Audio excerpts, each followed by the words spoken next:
Kia ora everybody, it is Robett, and today's question is, how do you leverage a personal brand to a business brand? It's a great question. If you look at, say, with my own journey within my personal brand to business as well, basically the bigger my personal brand has got, with more people I've been able to engage with, the value I've added to others, as a byproduct that's then filtered into the businesses and the opportunities, because if they know I'm in certain lanes, whether it's media, tech or commercial real estate or advisory or mentoring or speaking or whatever the thing is, that happens as a byproduct after people buy into who you are and what you're about. So the way to build a business brand off a personal brand is to be really open about the type of person you are, with what your intent is, with why you're doing what you're doing. And as soon as people get that piece first, it's almost like if they want to engage with you, they already like you and trust you and know that you're sort of executing. So much of the job is done.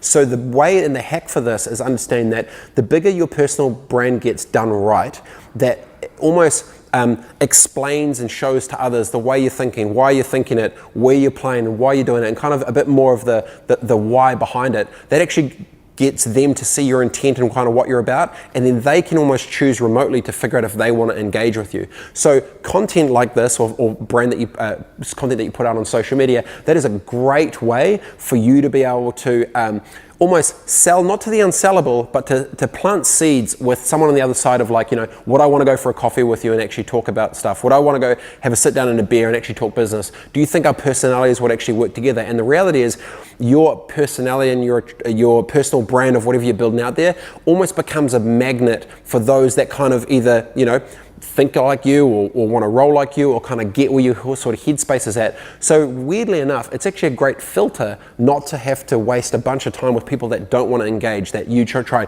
meeting after meeting after meeting to try and get to them. And the reality is they're not really going to be sellable, so you're having to try to do that. I think when you've got a really strong personal brand, the selling's already done for you, because they're buying into you and they're already about what you're about before you even step into the room. So then life actually gets way more interesting, way more simple, and a lot more easier to get business done. So the way to think about it is, do not use your personal brand to be selling your business. Sell who you are as a person, with what you believe and why you're doing what you're doing, and the value that you're giving to others. And as a byproduct, the business will be better.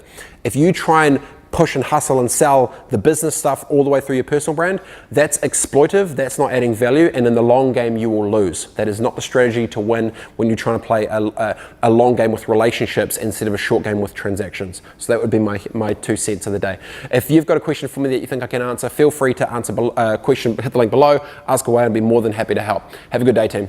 Peace.